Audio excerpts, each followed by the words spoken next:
এখন যে প্রতিবাদটা হচ্ছে আমার মনে হয় এই প্রতিবাদটা আরো আগে থেকে করা উচিত ছিল, যাক এখন হচ্ছে সেটাও একটা বড় কথা। এবং যারা প্রতিবাদ করছে তাদের মধ্যে বেশ কিছু মানুষ রয়েছে, মানুষ না অমানুষ আমি বলবো না, বেশ কয়েকজন রয়েছে যারা নিজেরাও সেম কাজই করে বেড়ায়, বডি শেমিং করে বেড়ায়, সোশ্যাল মিডিয়ায় মেয়েদের পোস্টের নিচে উল্টোপাল্টা কমেন্ট করে, রাস্তাঘাটে যেতে গেলে টোন টিটকারি করে, মেয়েদেরকে খারাপ নজরে দেখে, মেয়েদেরকে অতিরিক্ত শাসন করে যে তুমি এরকম জামা কাপড় কেন পরবে, তুমি এরকমভাবে কেন কথা বলবে, তুমি কথা বলতে পারো না, এরকম এরকম যারা বলে বেড়ায় তারাও আজকে প্রতিবাদ জানাচ্ছে।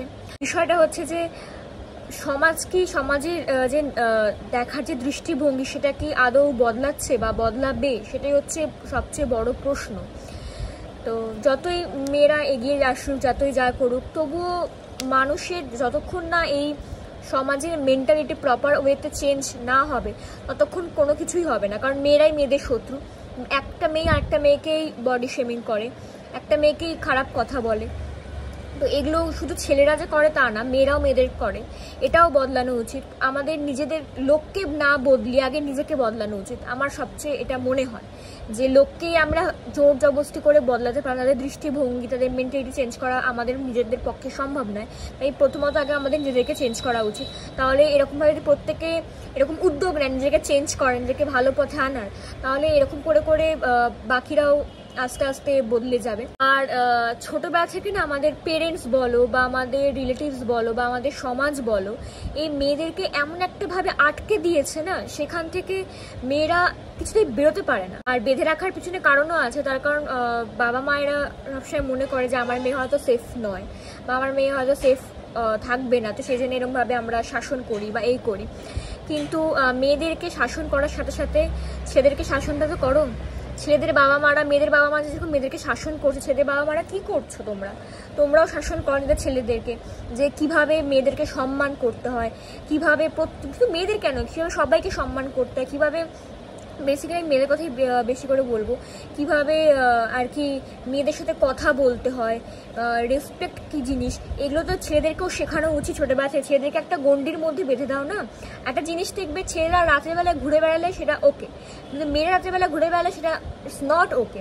সেটা পিজি বলো, হোস্টেল বলো, বাবা মা বলো, ফ্যামিলি বলো, অফিস বলো, স্কুল বলো, সব জায়গায়। এটা কেন ভাই? এদিকে আমরা বলে বেড়াই জেন্ডার ইকুয়ালিটি নিয়ে এত কথা বলে বেড়াই যে সবাই সমান, সবাই সমান। কোথায় সমান তাহলে? আর আমার মনে হয় প্রত্যেকটা স্কুল কলেজে বা ওয়ার্কশপ করে, ক্যাম্পেনিং করে আমার মনে হয় যে একটু ভালো ভালো জিনিস সবার মস্তিষ্কে ঢোকানো উচিত। ঠিক আছে, মানে এরকম স্কুল কলেজে শেখানো উচিত যে কিভাবে, যেরকম আমাদের এরকম ছোটোবেলায় যেমন মেয়েদেরকে শেখাতো গুড টাচ ব্যাড টাচ, এরকম আমার ছেলেদেরকেও শেখানো উচিত যে কোনটা গুড টাচ কোনটা ব্যাড টাচ। তুমি কোনো মেয়ে কীভাবে হুটপাট হাত দিতে পারো না গায়ে, তুমি দূর থেকে কথা বলো, একটা কমফর্ট জোন বলে একটা বিষয় থাকে, বা তোমার দৃষ্টিভঙ্গি চেঞ্জ করো, তুমি কাকে কিভাবে দেখছো সেটা একটা দেখো। আমার মনে হয় শেখানো উচিত এখন থেকে। সবই আমাদের স্কুল কলেজে তো অনেক কিছু শেখানো হয়। তো একমাত্র দেখো বাবা মার চেয়ে, মানে আমরা পেরেন্টসের থেকে আমরা বেশি স্কুল কলেজে থাকি, বাইরেই থাকি। তো আমার মনে হয় যেখানে আমরা বেশি সময় কাটাই সেইখানেই যদি আমাদেরকে এগুলো শেখানো হয়, তো আমার মনে হয় যে চেঞ্জ হবে। এডুকেটেড হওয়ার সাথে সাথে শুধু বই খাতা পড়তে এডুকেটেড হওয়া যায় না, মেন্টালিটির দিক থেকেও এডুকেটেড হওয়া উচিত না? তার মনে হয় সেটাও আমার মনে হয় স্কুল কলেজে চালু করা উচিত।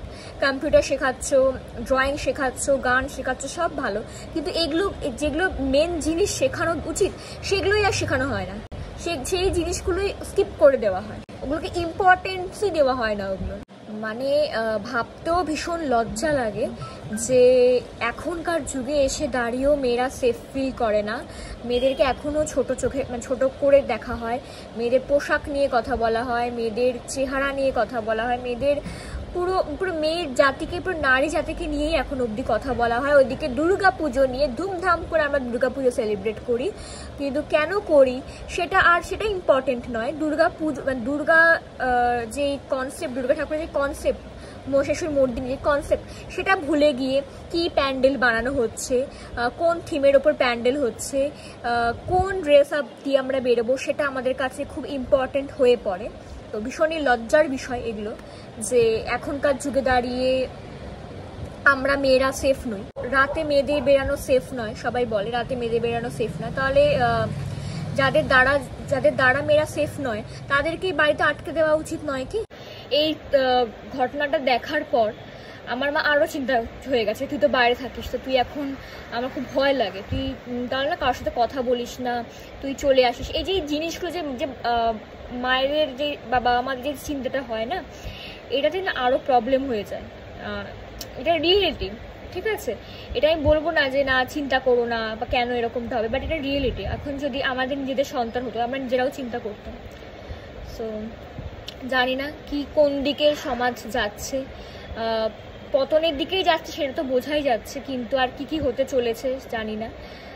তো আর যার গেছে, যার সাথে হয়েছে, সে একমাত্র বুঝতে পারবে। আমরা তো শুধুমাত্রই রাগই দেখাতে পারবো, শুধুমাত্রই যে হ্যাঁ সত্যি তো এটা খুব খারাপ বিষয়, কিন্তু যা হয়েছে সেটা তো ফিল করা সেটা সম্ভব নয়।